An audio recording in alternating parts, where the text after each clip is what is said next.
Hello everyone, this is Suman Parashar and you are watching my channel Maths से।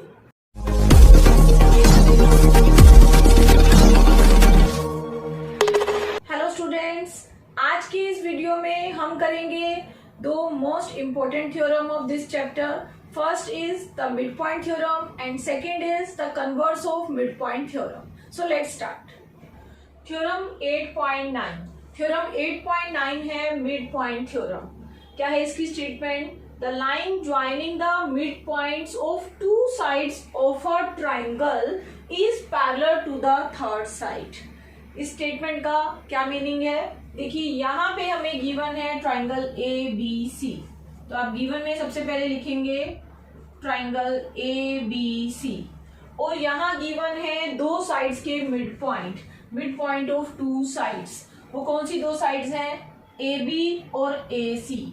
ई mid point है A B का और F mid point है A C का, तो आप लिखेंगे E is mid point of A B and F is mid point of A C. ये हमें गिवन है।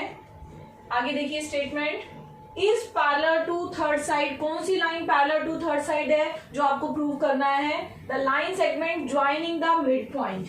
देखिए ये दो मिड पॉइंट थे ई और एफ, इनको ज्वाइन करके लाइन बनी ई एफ और आपको प्रूव करना है ये पैरेलल है बी सी के। तो यहां से आपको क्या मिला? टू प्रूफ में E F parallel to B C. E F parallel to B C के अलावा हम यहाँ पे एक पॉइंट और यहाँ प्रूव करेंगे जो इस स्टेटमेंट में गिवन नहीं है, वो है E F is half of B C. तो ट्रू प्रूव में हम ये भी प्रूव करेंगे E F is half of B C, क्योंकि इसका यूज एक्सरसाइज में करेंगे। तो यहाँ पे हम कुछ कंस्ट्रक्शन करेंगे।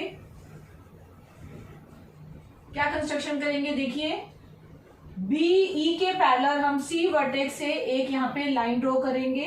तो सी से हम एक लाइन ड्रॉ कर रहे हैं, सी जी मान लीजिए, जो पैरेलल है बी ई के, और ई एफ को हम प्रोड्यूस कर रहे हैं कितना? ये सी जी को कट कर रही है एक पॉइंट पे जिसका नाम हम रख देते हैं एच। तो कंस्ट्रक्शन में आपने क्या लिखना है?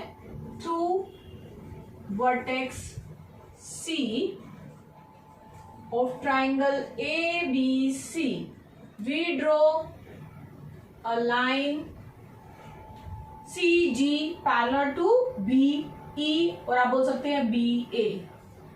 सी G parallel to B A and we produced E F. हमने ई एफ को प्रोड्यूस किया। कहां तक किया? ई एफ को हमने कितना प्रोड्यूस किया कि ये सी जी को एच पे इंटरसेक्ट करे, such that it intersect C G at H. तो ये हमने कंस्ट्रक्शन में किया। अब हम कैसे आगे प्रोसीड करेंगे? देखिए प्रूफ में सबसे पहले हम ये दो ट्राइंगल लेंगे और इन दो ट्राइंगल्स को हम कॉन्ग्रुएंट प्रूव करेंगे। कौन कौन सी ट्राइंगल हम ले रहे हैं? A E F and C F H. In triangle A E F and triangle C F H. इन दो ट्राइंगल को कैसे कॉन्ग्रुएंट प्रूव किया जा सकता है? देखिए ये एंगल और ये एंगल है vertically opposite angle. Two lines intersect कर रही हैं तो वर्टिकली अपोजिट एंगल इक्वल होते हैं। तो इसको हम एंगल 1 मान लेते हैं, इसको एंगल 2 मान लेते हैं। Angle 1 is equals to angle 2 vertically opposite angles. दूसरा पॉइंट हमें कहां से मिलेगा? देखिए ये वाला एंगल और ये एंगल इक्वल होंगे, इसको 3 लेंगे, इसको 4 लेंगे। क्यों इक्वल होंगे? क्योंकि बी ए सी जी के पैरेलल है by construction. B A parallel to C G, तो आप बोलेंगे angle 3 is equals to angle 4। दो पैरेलल लाइन, तो ये हुए अल्टरनेट इंटीरियर एंगल्स। तो यहां आप रीजन देंगे अल्टरनेट इंटीरियर एंगल्स। अब हमें चाहिए एक और पॉइंट, वो आपको कहां से मिलेगा? देखिए एफ मिड पॉइंट है ए सी का, तो A F is equals to F C. तो आप लिखेंगे A F is equals to F C. Reason क्या देंगे? F is mid point of AC। तो हमें 3 पॉइंट मिल गए। अब आपको यहाँ पे चेक करना है कौन सी कॉन्ग्रुएंसी से ये दो ट्राइंगल कॉन्ग्रुएंट प्रूव होने जा रही हैं। देखिए एंगल ये साइड और ये एंगल, बिल्कुल ऐसे ही एंगल ये साइड और ये एंगल, एक साइड पे दोनों एंगल मीन्स ASA कॉन्ग्रुएंसी। तो बाय ASA कॉन्ग्रुएंसी रूल हमने प्रूव कर दिया triangle AEF is congruent to triangle CFH। तो हम लिख सकते हैं AE is equals to CH, AE is equals to CH। But AE और BE इक्वल है, क्यों? क्योंकि E mid point of AB है। तो आप लिखेंगे also AE is equals to BE। E is the mid point of AB, ये आप रीजनिंग में लिख सकते हैं। AE CH के इक्वल है, AE BE के इक्वल है। तो यहां से आप बोल सकते हैं CH और BE इक्वल है, CH is equals to BE।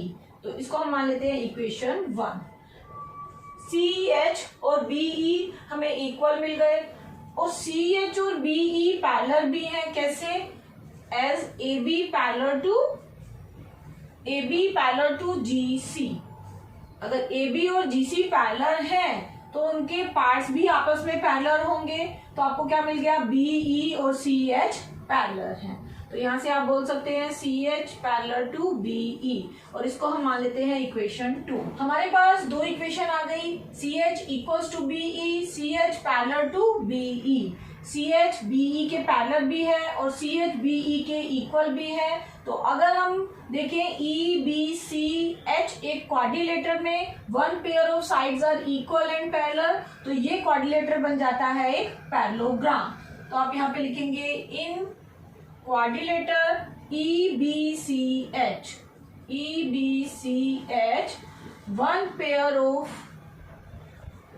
opposite sides are equal and parallel। और इस रिजल्ट से आप क्या बोल सकते हैं कि ये क्वाड्रिलेटर बन गया एक parallelogram. This implies EBCH is a parallelogram. अगर ये एक पैरेललोग्राम है तो अनदर पेयर अपोजिट साइड्स का इक्वल और पैरेलल होगा। तो आप बोलेंगे EH parallel to BC, EH parallel to BC and EH equals to BC। EH parallel to BC, EH BC के पैरेलल है तो EH का पार्ट EF वो भी BC के पैरेलल होगा। तो आप बोलेंगे EF पैरेलल टू BC। और यही हमारी मिड पॉइंट थ्योरम है। हमें यही प्रूव करना था कि ये line EF parallel to BC होगी। यहाँ से ये प्रूव हो गया। यहाँ हम एक और पार्ट आगे हम प्रूव करेंगे, EF is half of BC। अब वो कैसे प्रूव कर सकते हैं? देखिए यहाँ से आपको मिल रहा है EH is equals to BC। EH को आप लिख सकते हैं EF plus FH, EF plus FH is equals to BC। अब देखिए ये दो ट्राइंगल हम कॉन्ग्रुएंट प्रूव कर चुके हैं। तो EF और FH इक्वल है। Since EF is equals to FH, reason क्या देंगे? As triangle AEF is congruent to triangle CFH। इसको थर्ड मान लेते हैं, इसको हम बोल देते हैं इक्वेशन 4। यूजिंग 4 in 3, 4 की वैल्यू 3 में यूज कर रहे हैं, मींस FH के प्लेस पे हम EF यूज कर रहे हैं थर्ड इक्वेशन में। तो ये क्या बन गया? EF plus EF is equals to BC। और आप बोल सकते हैं 2EF is equals to BC और EF is equals to 1/2 BC। तो हमने क्या प्रूव किया? हमने प्रूव किया EF parallel to BC and EF is half of BC। और यहाँ आपकी मिड पॉइंट थ्योरम कंप्लीट हो जाती है। तो आप बोलेंगे हेंस द थ्योरम।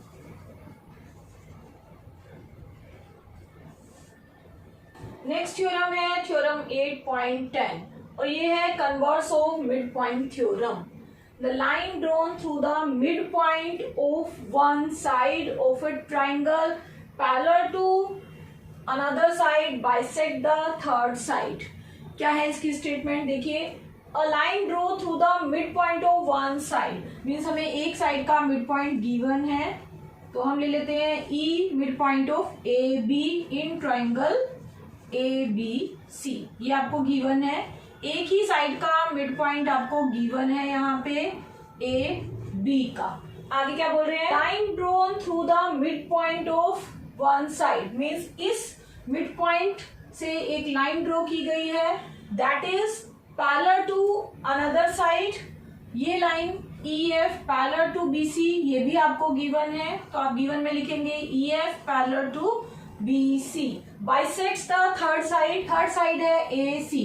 ये जो लाइन ई एफ ड्रॉ हमने की, ये ए सी को बाइसेक्ट कर रहा है, ये आपको प्रूव करना है। तो टू प्रूव में आपको लिखना है ई एफ बाइसेक्ट ए सी, ई एफ बाइसेक्ट्स ए सी। और इसका क्या मतलब है, अगर ई एफ ए सी को बाइसेक्ट कर रहा है मीन्स टू इक्वल पार्ट्स में डिवाइड कर रहा है, means A F is equals to F C.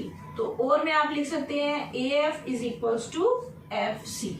इसमें भी हम कुछ कंस्ट्रक्शन करेंगे बिल्कुल वैसे ही जैसे हमने मिड पॉइंट थ्योरम में किया। आप सी वर्टेक्स से बी ए के पैरेलल एक लाइन ड्रॉ करेंगे सी जी। तो हमने ड्रॉ किया C G parallel to A B, और हमने ई एफ को प्रोड्यूस किया बिल्कुल वैसे ही जैसे हमने पहले किया, और इसने इंटरसेक्ट किया सी जी को एट पॉइंट एच पे। We produce E F such that it intersect C G at H.